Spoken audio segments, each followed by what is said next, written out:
It was a no-doubter for the Philadelphia Eagles in Super Bowl 59, but which team can be close to dethroning them in 2025? It's time for NFL Squad.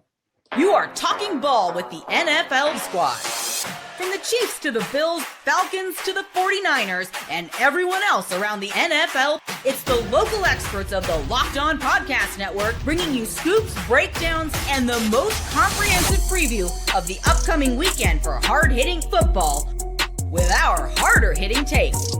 Buckle up, it's the NFL Squad. Then we have a seat for you. No hurt feelings allowed. Squad up, you're part of the NFL Squad.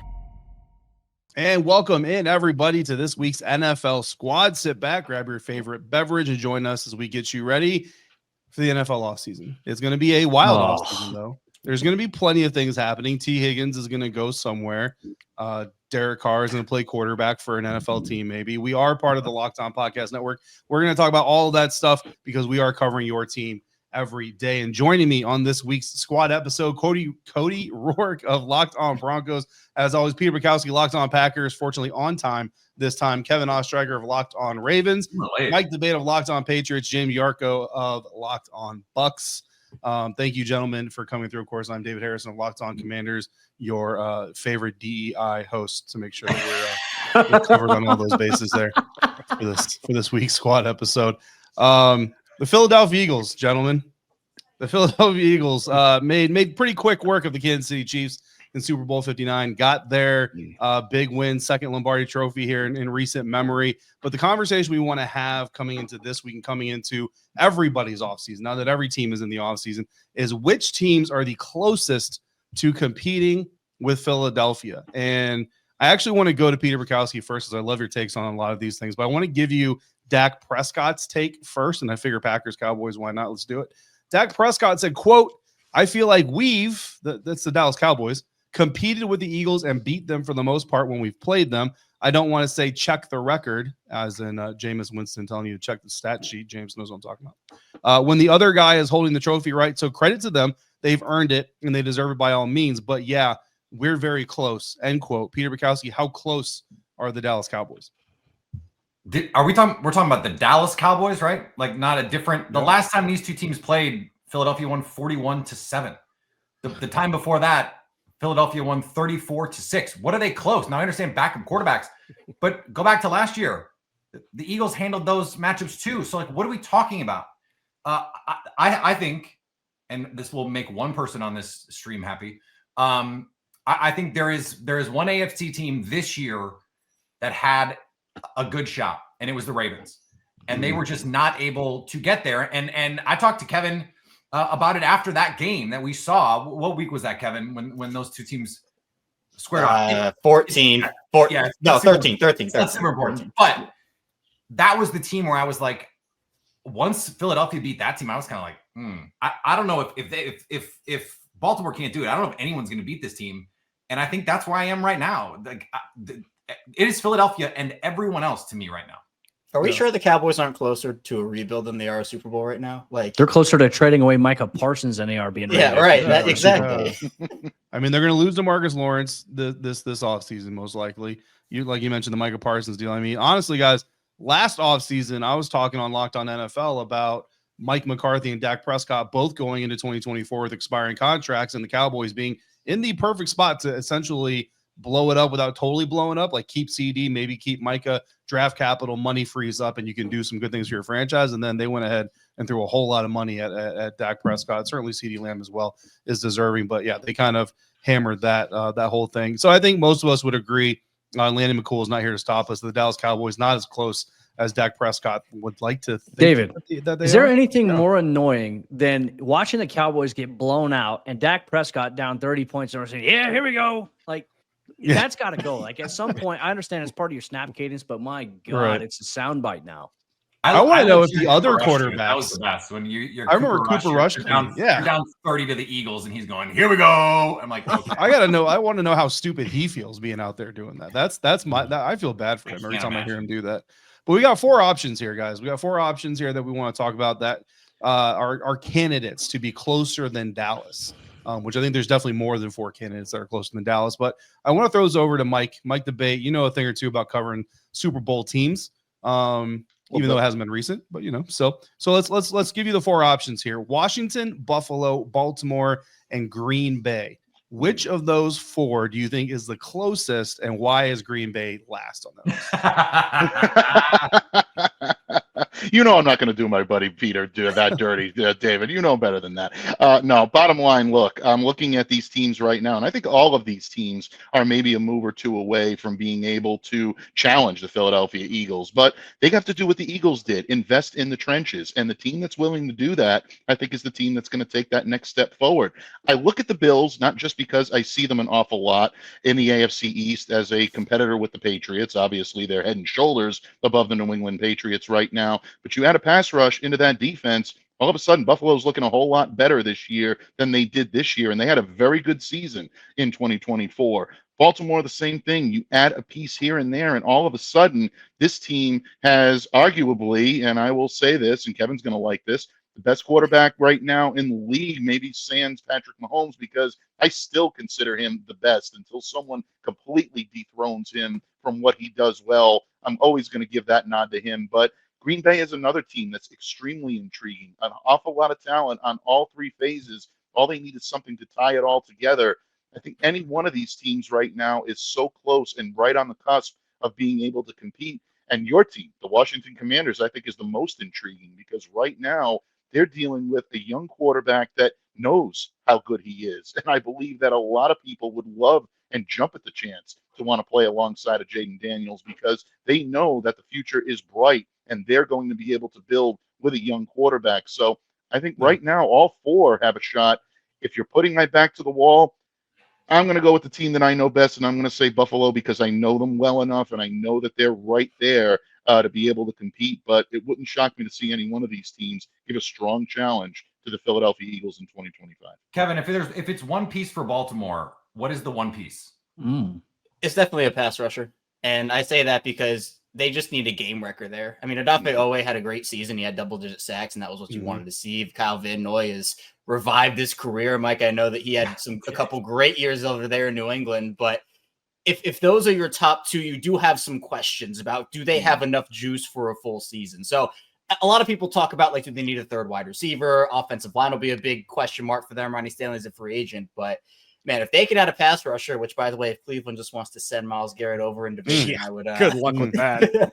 Maybe their package might be 3 firsts for Myles Garrett, Baltimore-wise, but I would say pass rusher is Baltimore's piece. Now, I walked past Myles Garrett while we were in New Orleans, Peter. I don't think I told you the story. Walked past Myles Garrett and his group of people, and I said to him, Myles, if you want to go to Washington and ignore me completely.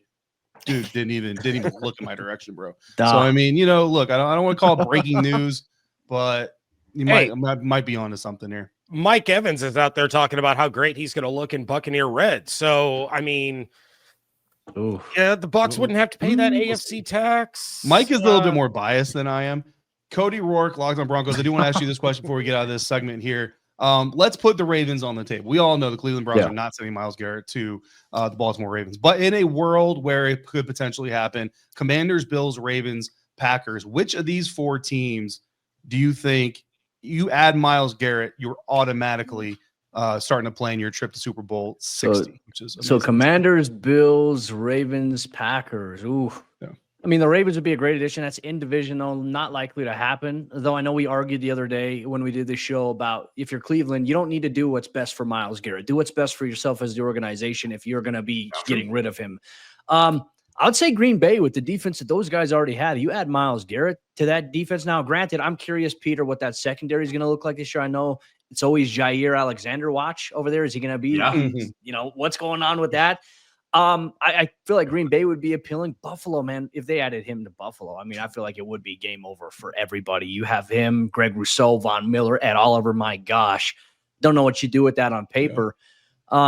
I'm very curious to see where they end up. If it goes to Buffalo, you have the most physically dominant defensive player and the most physically dominant offensive player in the league, on the same team. That might be what gets them over the hump against Kansas City. Respect to Lamar Jackson. But I'm just talking about the ability to physically overpower guys at 240 to run over linebackers. I know Lamar can run around them. I'm just talking about like force we're talking about here. That would be fun as hell. Throw Especially Myles with Garrett Buffalo's and Josh linebackers. Allen in the same Ooh. backfield together. Get a couple plays of Miles and Josh in the same backfield. Hand that ball off to we Miles.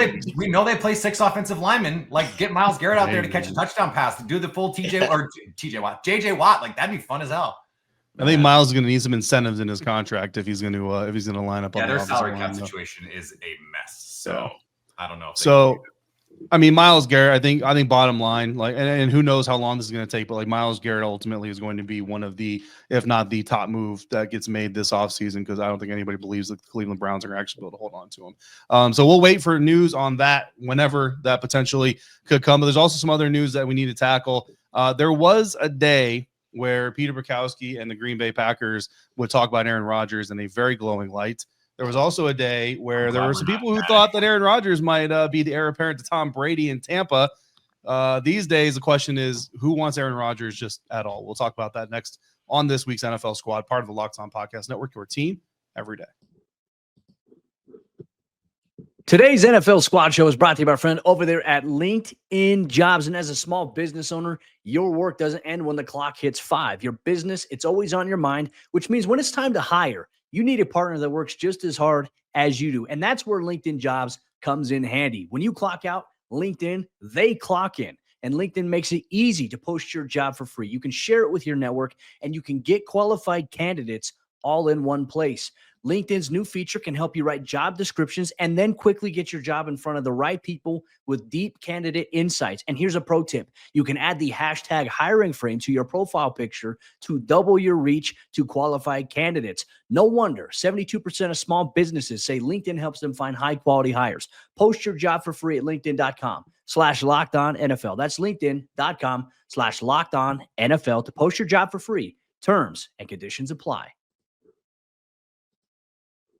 Picking back up for this week's NFL Squad episode. Thank you, everybody out there, for joining us here for this episode. Again, it is the off season, but there's plenty of stuff going on in the National Football League, so we will be here for you doing these squad episodes all off season long.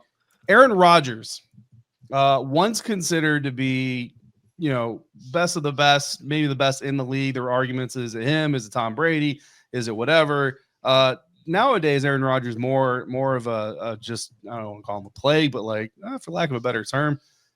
James Yarko, I want to go to you because Peter's going to say a lot, and I want to get you out of the way. There was a time, and this was theory. This was not reporting or substantiated planning or anything like. But there was a theory at one point in time. People lined up. They said, about the time Tom Brady retires from the NFL, Aaron Rodgers might come available from Green Bay, and maybe he just follows Tom down to Florida and wins another ring for the Buccaneers. Take us back to that version of Aaron Rodgers and this version of Aaron Rodgers, and what has kind of changed in the overall just your opinion of this quarterback, who's clearly a Hall of Famer, but has done a lot to damage his own reputation. Well, and that was even the second theory of Aaron Rodgers being a Buc. Because remember, John Gruden promised him that he was going to draft him to be the Bucs quarterback if he's sitting there. Instead, he takes Cadillac Williams. The rest is history. But it's the fall off has been astounding. Like we saw the drop off for Peyton Manning going into his last year with Denver. Like the year before, he was great, and then all of a sudden that drop off was just straight off of a cliff. And we've seen it now with Rodgers. Does it have to do with the Achilles injury that, was he never fully recovered from that? Is he never going to completely bounce back from that? I don't know. Is it the fact that the New York Jets now? the New York Jets seem to have this aura around them where no matter how good of a quarterback you are, as soon as you put on that green and white, you suck. Like there's no getting, or you just suck. And then you can leave and you can go to the Minnesota Vikings and you can go to the NFC Championship, but you're terrible. I don't understand. And I'm sorry to Jets fans listening to this, but I'm right. It's kind of like Cleveland. Baker's in Cleveland. He's bad. He leaves. Now he's phenomenal. Deshaun Watson was good, goes to Cleveland. He's terrible. It just keeps happening to these same franchises. So I don't know if this is an Aaron Rodgers problem. I don't know if this is a New York Jets problem, but I don't know what team takes a shot on Aaron Rodgers at this stage in the game to be a starter? I mean, I guess teams could bring him and say, you can compete, but Rodgers isn't going to do that. He's an egomaniac. He's not going to compete for a job. So this could be the end of Aaron Rodgers as far as we're concerned, because who's going to take that chance? I have the answer. So nobody here is in the Aaron Rodgers sweepstakes. So I do want to turn it over to you, Peter. Yeah. I'm not even going to ask you a question. Just Peter Bukowski, 8 minutes of Aaron Rodgers, go. When Adam Schefter said recently that he thought Davante Adams would come with, my first thought was Pittsburgh Steelers, because in a vacuum, I don't think it makes sense for Aaron Rodgers to go to Las Vegas, or for Vegas, frankly, to want Aaron Rodgers. The same is true in Nashville with the Tennessee Titans, even though our pal Tyler Rowland, who is a madman, was like, I want Aaron Rodgers. I don't know why you would want that. But if Pittsburgh is going to get Davante Adams too, all of a sudden that becomes very, very appealing. They want to win now. Listen to ownership at the end of the season. They wanted to make changes. And then guess what? They did nothing, because that's what the Pittsburgh Steelers do. This would be something. You bring in Aaron Rodgers. We know the defense is the defense. And then you add Davante Adams to George Pickens. Plus, you guys, how much fun would all of the content we would get around the reporting with Aaron Rodgers and George Pickens? Are you for real? That would be the best reality show. Make that Hard Knocks off season, in season, before the season, all of the Hard Knocks. I want those two guys. I want to know everything that's happening at all time between those two guys. And don't you think that would be like a legitimately scary group? Even if Aaron Rodgers is a diminished version of himself, not that they'd beat the Ravens in a playoff game or they'd beat the Chiefs, but like they'd be better than they are now. Well, they'd have to figure out maybe who they'd want to keep between Rodgers and Deshaun Elliott, because if you saw his comment, Deshaun Elliott on Instagram said, leave him in the retirement home. So that might cause a little internal conflict, but you know what?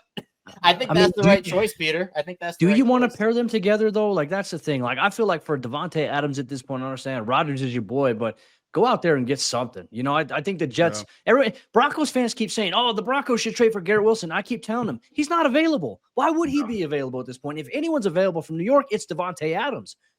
Give Bo Nix a guy like Davante Adams alongside Cortland Sutton. And now we're talking about that, especially, you know, a guy like Davante Adams, who has really great matchups every time they play against Patrick Surtain. Like, it's a good battle back and forth. So why not add a veteran guy like that for a second-year quarterback like a Bo Nix, or even like send him, like, for example, like David, you're telling me that Jaden Daniels wouldn't benefit from a guy like Davante Adams alongside Terry McLaurin? Love it. These young guys, this is the move to make. Send one of these veteran receivers like this to some of these young guys that have something where they're building up, or, you know, maybe Davante Adams ends up back in Green Bay. Cody, look, there's a housing development being built right down the road from the Commanders' headquarters in Ashburn, Virginia. If Davante Adams came to Washington, I would buy a house right outside the Commanders facility, and I would just build. Would you put a Taco Bell in a roof? And I would put a Taco Bell in it. Just be like, Davante, this way. Just don't worry about the border. Come this way. If Myles Garrett got traded, would it be the best player in his prime to be traded ever? Well, not Luka, but I mean, I'm talking about NFL. NFL. Yeah, I mean, honestly, it's right up there with. I mean, Khalil Mack was dominant when he got traded. Khalil was good. Yeah. I mean, it'd be up there. That would definitely be a conversation. Doesn't Myles Garrett have like 2 defensive players of the year? Like, we're talking about the guy who is pretty consensus the best defensive player in football. Yeah, I mean, 6-time All-Pro, 4 times first team, like 30 sacks a year for the last 7 years, something crazy like that. Like, yeah, he's a dog, man. Dude is just. I am curious though, Cody. Back to Denver. Who would you rather have for Bo Nix, Davante Adams or Deebo Samuel? Ooh. Perfect segue. That's exactly who's next on the on the list. Let's talk about it, Cody. Let's talk about Deebo, Cody. What do you see there? I like Deebo, and Broncos fans are against Deebo. I got Broncos fans telling me he's a diva, he's got character issues, and I tagged Croc, and Croc's like, "What are you guys talking about?" It's like, I don't know where Broncos fans formulate this opinion. Like, well, he's always injured. He's played in 15 games each of the last 2 seasons. And then 13 games the year before. The only year he had under 10 games played was he suffered an injury in 2020. I don't want to hear with pneumonia last year. Yeah, like all of a sudden Deebo's a character. He don't want to play. You choke out one kicker from Michigan and everybody just loses their mind. Hey, Mike's The debate. Debo Debo is David's team. I think Debo in Washington makes a ton of sense. I would say makes a ton of sense too. Yep. That quick passing Kevin, game I would would be say deadly. Devontae. I would say Okay. Devontae over Deebo in this situation because Denver's going younger. They love their young receivers that they're continuing to develop, and having a veteran like that would help. Yeah, Yeah. makes sense. Mike debate. I do want to ask you, West Coast to the East Coast. What's the view on Deebo from New England? I'll tell you, New England's open for business. I mean, we basically want everybody. We have nowhere to go but up, and New England needs help at wide receiver.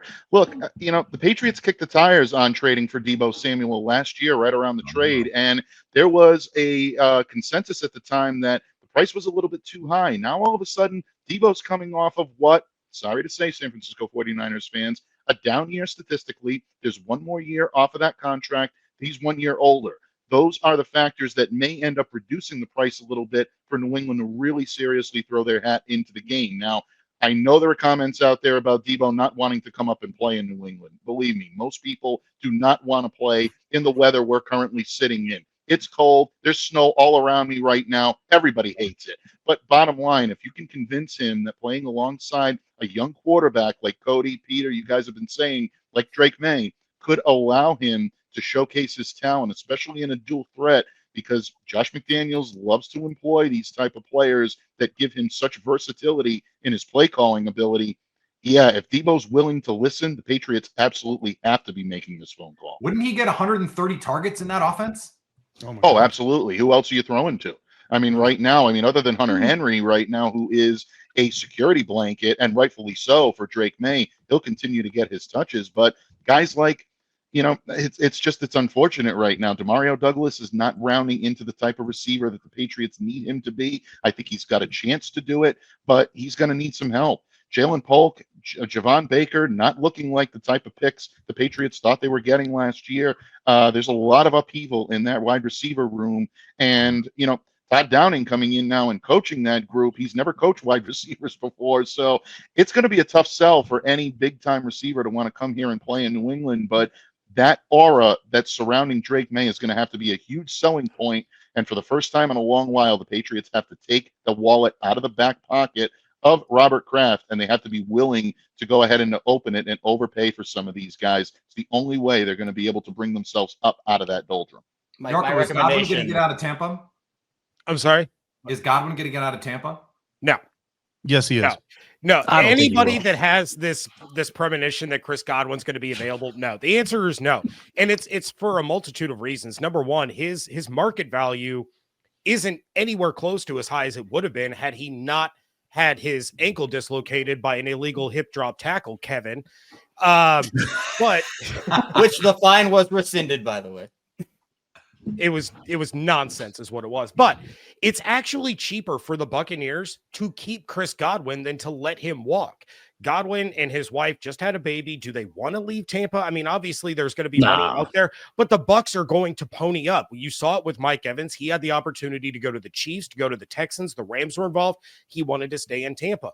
Godwin wants to stay in Tampa. Tampa wants to keep him. It helps both sides. A deal is going to get done, even if that means they got to franchise him again to get that extended negotiating window. Godwin's not going anywhere. Well, I do Except for want to give a Washington. recommendation. That's to true. Mike Chris real Godwin's quick. not going anywhere but Washington. Mike, He's I not will going to say Washington, David. The thing for Mike and the Patriots is the Ravens had this wide receiver this past year. He was a great locker room presence. I think you could really use him. His name is Deontay Johnson. I knew Oh, you yeah. were going Right. somewhere. Now, the I Ravens knew could get it. a comp pick if the Patriots sign him for a big contract. And look, the perfect guy for Drake May in that locker room. You're talking about spending money, getting some vets in there. We can help each other out here. We can help each other out. I'm just saying. Don't do it, Mike. Sign Antonio Brown while you're at it. I mean, just why not? How the mighty have fallen. Oh, man. The fact that I even have to consider this is really, really disheartening, Kevin. Yeah, I don't know if the Patriots are quite that desperate. Not that I'm talking, not from a pure skill sets situation, but yeah, I don't know. Then yeah, that's probably yeah. I don't think the Patriots do it. I'll have to try I'll be I'll have to diplomatic. try to get him back on the Steelers for Chris next time he pops in here. Yeah, there you go. David, we got a super producer, Ross. He heard us talking about Aaron Rodgers, and he said he really had to share his thoughts on whether or not the Saints, under new head coach Kellen Moore, should pursue a guy like Aaron Rodgers. He was itching. He said, I got to get on and talk about it. Here's Ross Jackson, folks. Nah, I'm good. Beautifully put. Make sure you check out Locked On Saints for more in-depth analysis, just like that. If Derek Carr is on the move, is like what makes sense for him. Like there's been now this reporting that hey, Kellen Moore's coming in and they may move on from Derek Carr. Could he go back to Las Vegas? That would be interesting. Yeah. That would be interesting. Tennessee. If John Gruden ends up on that staff. Yeah, I could see Tennessee. Maybe Tennessee. I could see makes a lot of Tennessee before Las Vegas for sure. Just tell Tyler Rowland to get Aaron Rodgers and Derek Carr in there. Just let them battle it out. Just let them figure it out. With Will Levis. With Will Levis. Will Levis and their ass if they're actually fighting. But Shadir Sanders at number 1. Why not? Speaking of draft picks, 4 of the 5 guys sitting here in this week's NFL squad had their teams that they cover in the tournament. What is their draft crush that they could possibly target in the first round of the upcoming NFL draft this year to get them over the hump and get them closer to their own Lombardi? We'll do that next on this week's NFL Squad, part of the Locked On Podcast Network, your team every day. Today's NFL Squad Show is brought to you by our friends over there at FanDuel, America's #1 sportsbook. In the NFL season, it might have come to an end, but the NBA season and the action is just getting started. And there's no better place to get in on it than FanDuel, America's #1 sportsbook, because with FanDuel, you can place live bets throughout the game. So even if you miss the opening tip-off, or if you want to bet on a fourth quarter comeback, you can stay in on the action. And if you're looking for a bigger payout, well, you can even combine your live bets into a same game parlay. For example, you can bet on a fourth quarter comeback as it's happening. Or if you want to bet on the opening tip, where you're going to predict who scores the opening basket and the method in which they do it, whether it's a layup, a free throw, a dunk, or a three-point shot. FanDuel has all the action there for all the NBA season. And right now, new FanDuel customers can get $150 in bonus bets if your first $5 bet wins. Just visit FanDuel.com to join today. That's FanDuel.com for your shot at $150 in bonus bets. Make every moment more with FanDuel, the official sports betting partner of the NBA. Wrapping up this week's NFL Squad episode, and of course, everybody's chasing the Eagles. That's what happens. You win the Super Bowl, and everybody is chasing you. So I want to ask the panel here, joining us for this NFL Squad episode, with the NFL draft coming up in a few, or 2 short months, I should say, 2.5 short months, give or take. Who is the draft pick that reasonably, right? Let's not go like number 1 overall guy on the board when you're picking at like 25. Tampa Bay, I don't know. What's Tampa Bay at, James Jarko? 27? 19. Oh, 19. Ravens are 27. You hit that on the head. Why did they go that high? Anyway, so don't do that. But who is your draft crush to get your team over the hump to be able to beat the Philadelphia Eagles or whoever it's going to be in Super Bowl 60? Let's start with Cody Rourke. Let's start with the Denver Broncos, a surprising contender this year. We just did an episode of Locked On Broncos where we talked about how Denver can get back to Super Bowl 60, which happens to be 10 years after they were in Super Bowl 50, where they won it in Santa Clara, where this year it's going to be in Santa Clara. So, hey, maybe some storybook writing right there. Look, this is tough because for Denver, obviously they got their guy in Bo Nix. They got a quarterback, right? So what do? Do you add pieces around Bo Nix in the NFL draft, or do you build the defense, right? I think people watched the Super Bowl and saw what Philadelphia did just with their front four. 0% blitz rate, and you had as many hits on Patrick Mahomes, as many sacks on him. That is incredible. So Broncos country split between offense and defense. So much, I think, is contingent upon how they address free agency. So let's say that they go out in free agency and they get a joker, whoever that may be. Could be Deebo Samuel, if they do decide to do that, or they could get a veteran receiver like a Cooper Kupp, or, like I said, adding Deebo to the mix here. To me, you have to wonder if they're going to go defense with their first round pick, which would not be popular amongst Broncos fans, right? Because the number one thing I think Denver needs right now defensively, a rangy, athletic, sideline to sideline linebacker. I think that was also a key that Philadelphia had, obviously, that I think played dividends to them. I mean, Zach Bond was a low bargain signing for them this offseason, turned out to be an incredible pickup for them. And now he's in line to get a contract extension, which I'm not sure how big that's going to be. I imagine he's going to stay in Philly. It could be D tackle, it could be linebacker, could be running back, could be tight end. But Broncos fans right now, if you ask them, they want to do mock drafts right now, which is crazy to me. A lot of them have the Broncos taking Ashton Genty, 20th overall. I don't know if I'm a fan of going running back that high, especially in the first round, because of also the mileage he has on his legs there, or even Tyler Warren or Colston Loveland, tight end out of obviously Penn State and Michigan there. that might be where Sean Payton ultimately decides to go, because you got Bo Nix on a rookie contract. Try to maximize it and build that offense as much as you can with some playmakers. Yeah. I want to go, let's see, let's alternate conferences here. Let's go James Yarko. So Chris Godwin's in Washington, unfortunately for you, and your incorrect coverage of this situation. Where do the Buccaneers need to go in the first round to once again reclaim the division title known as the Biggest Loser belt, but also potentially instead of the AFC South, we're going to throw that at the NFC South. There's no AFC South people here. I'm sorry. Broncos are the NFC South champions. I mean, good grief. There's 2 teams in the NFL that have made the playoffs in the last 5 years, and one of them is Tampa. Okay, so Godwin gets re-signed. No big deal. The Bucs trade for Myles Garrett. No big deal. So then what do they need? No, the dream for the Bucs is probably Mike Green. I don't think he falls to 19. I think he's going to get drafted a lot higher than that. So the guy that I've talked about a lot on Locked On Bucs that has been my big draft crush is Benjamin Morrison, the corner out of Notre Dame. And this is a guy probably would have been the second corner off the board. You're looking at top 10 at the latest top 15 pick. He's easily going to slide now. Went out with an injury in October, had hip surgery, but this is a lockdown, shutdown guy. It's a massive upgrade over Jamel Dean, who I think is going to be a cap casualty. Bucs can free up $13 million by designating him a June 1st cut. So Benjamin Morrison, a guy that should be a top 10 pick, falling to them at 19 to upgrade that secondary. The Bucs need a corner, they need an inside linebacker, and they need an edge rusher. And all of a sudden, they are in contention in the NFC, to go to the NFC Championship, potentially go to the Super Bowl, one of the best offenses in the NFL last year. So Benjamin Morrison is a guy that I look at and I'm like, this guy helps the pass coverage so much. I would love for the Bucs to be able to get him. Yeah, and look, Devin White is available. Not every day $100 million linebacker is on the market. So hard pass. But Bobby Wagner and the Bucs. Bobby Wagner ain't going nowhere. Shut your mouth. Kevin Ostreicher, Locked On Ravens. What do you need the NFL draft to get? No, if I can't have Chris, you're not touching Bobby. I'm sorry. Go ahead, James. Finish. That was really rude of me. Go ahead and finish. Yeah, go ahead. Finish up, James. Finish up. Oh, I'm done. Benjamin Morrison, Chris Godwin, Myles Garrett, Bobby Wagner, Super Bowl 60. Let's do this. Make it happen. Kevin Ostreicher, Locked On Ravens. What do you got? Well, look, we're all just going to assume here Myles Garrett's going to the Ravens, so that's okay. We'll put him in division. We'll do that. That's my agenda. So assuming that does happen, and the Ravens are good at pass rusher, like we talked about, I've seen this guy go a bunch of different places in mocks, but the Ravens do need some offensive line help. Ronnie Stanley's going to be a free agent. Their starting guard, Patrick McGarry's going to be a free agent too.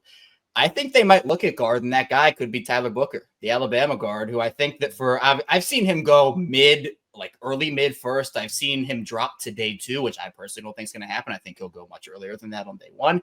But the Ravens, they need this big, massive hulking guard that can fit into their offensive line. Tyler Booker is someone that is like that consensus guy at that position. And so for the Ravens, they already have a couple of building blocks. I mean, you have Linderbaum, you have Roger Rosengarten, who stepped up, and you can flip him from the right side to the left side, depending on what their offseason looks like.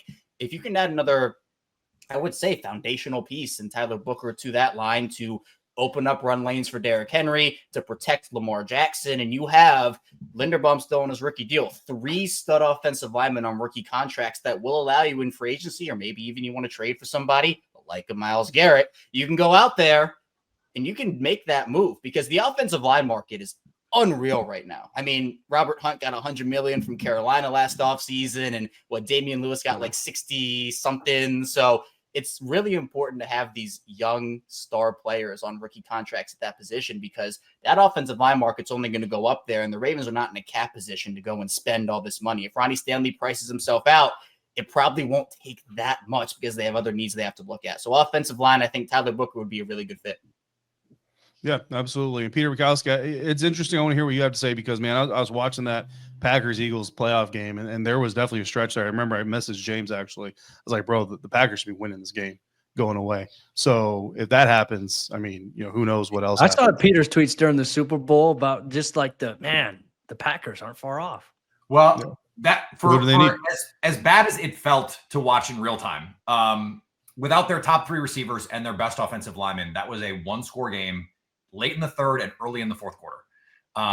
This is the Packers defense held the Eagles to the lowest point total in the playoffs, like by a huge margin. So this Packers defense, I think, is ready to take that next step. They need Devontae Adams in this building is really the reality. Like, you want to talk about a draft crush? Let's deal with this first, because I think Devontae Adams playing a little footsie on Kay Adams' show and has been doing this for weeks. Now you got Keyshawn Nixon and Josh Jacobs basically actively recruiting him. Xavier McKinney actively recruiting him to come to Green Bay. They're putting a lot of pressure on this front office to make a move like that. So all Myles Garrett jokes aside, Devontae Adams, I think, is that one guy who could come in. Let me give you two quick names in the draft. Jaden Higgins. At the Senior Bowl, he was outstanding at 6'4", 215. He's all of that 215 too. He's a different type of receiver than the Packers currently have, can win with his size, but also as a route runner, a guy that big should not be able to move the way that he does. If he runs fast, I'm not going to be surprised if he winds up top of the second, late first even. And then another sleeper, and it was actually Damian Parson who put me onto this player, and I watched the tape and I was like, why is no one talking about this guy? Noah Williams, the corner from Cal. He was on Dane Brugler's big board in the top 100, led major college football in interceptions last year, led the ACC in pass breakups at 6'1", 200. He can run, he can tackle, he has ball production. Those guys usually don't get out of the top 100. The Packers, I think, will take multiple corners in this draft, and I think he would be able to come in right away and compete to start for them. Yeah, man. Look, I'm a big fan of Jaden Higgins. Actually, I was able to get my hands on the Senior Bowl practice tape. I mean, not hard to get, hands off, Commanders. And I was. I mean, look, the Packers picked first. You know what I mean? So if he's there, it's the Packers' fault. I want to ask you real quick, what would a trade look like? Because you kind of look at, like, the Jets traded conditional third round pick to get him. So what would it take to get him from the Jets, you think? Well, they got to cut him is the problem. He's $35 million this year. He's owed. And so you're not going to pay that. So actually, it's funny, Yarko, because I've been using the Mike Evans deal as the proxy. So you give up something to the Jets. I have suggested just Jair Alexander for Devontae Adams straight up. Dontavian Wicks too. It's just let's take you take our problem and we'll take yours. Yep. And because I don't think Jair Alexander is going to be back on this team. And you're basically just assuring the right to negotiate with him exclusively, right, on a new deal, because he's not going to play on that number. So I've been saying the Mike Evans deal with interest makes a ton of sense. Like 21, 22 million a year with a void year at the end, come in for 2 years. Let's go compete to win a Super Bowl and then, ride off into the sunset. He'd be welcomed back as a conquering hero in Green Bay. And I think he's exactly what they need. On 3rd and 8, what's the play? Well, it can be Devontae Adams. That can be your answer. I think every other team in the playoffs in the NFC had an answer. The Packers didn't. And I think that's a credit to Matt LaFleur and Brian Gutekunst and the staff that they put together, the offense they put together. But ultimately you need that guy. And frankly, it's one of the reasons why the Chiefs came up short is they didn't have that guy either, because Kelsey is capital T toast. So I think you could do it. I think you could do it for a day 3 pick, but I think the player for player thing would be pretty enticing for the Jets. So I'm glad you said it that way, because here's my draft crush. 2 first-round picks for Myles Garrett. So that's how you're spending your first-round pick. And a 5th rounder and a 5th rounder and Jonathan Allen for Devontae Adams. That's how we're gonna execute that. It's gonna make for a very long, boring draft weekend for me sitting in Ashburn, but very exciting March. Well, I'll be in Green Bay. I'll enjoy it. Yeah, absolutely. So there's my answer to the draft question. Leave it to me to cheat on my own question. But Mike Debate, unfortunately, buddy, we know you got the Pats are a couple years away probably. You never know. You know what I mean? But who do you got your eye on for New England there?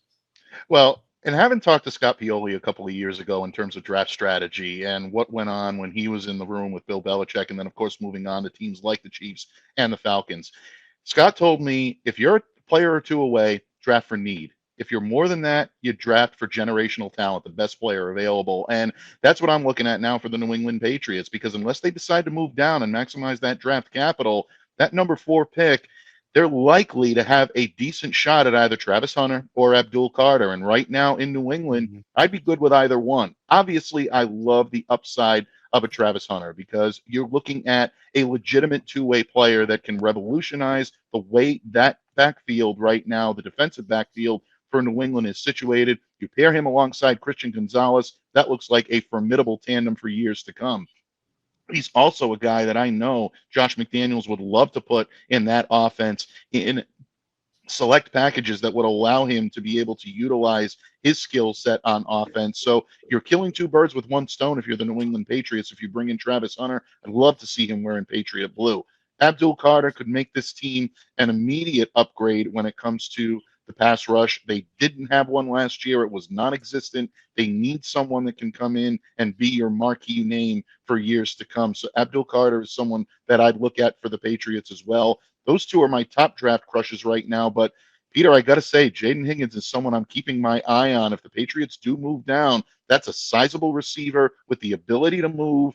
I know the Patriots have had a lot of problems drafting receivers, but he fits all of those boxes. He checks all of those boxes. That could be a name for Patriots fans to watch if, in fact, they do decide that they're going to move out of number 4. Higgins with Drake May would be fun because he can win vertically, and it doesn't have to be a perfect ball. Just give him a shot. Right. That'd be really fun. Higgins, T. Higgins. There's going to be 2 Higgins in New England this We offseason. didn't talk about T. Good options across the board here from our panel here on this week's NFL Squad. Appreciate all of you for coming through. Appreciate the 5 of you for coming through this week. Make sure you come back next week. We will be here each and every single week in the offseason. That is actually not something I know that I can promise, but I'm going to promise to anyway. And Allie Bronson can just deal with what I'm saying, whether I'm right or I'm wrong. Make sure that you're following all of us on our respective beats, covering our respective teams, all for you 5 days a week, all part of the Locked On Podcast Network, your team every day. See you.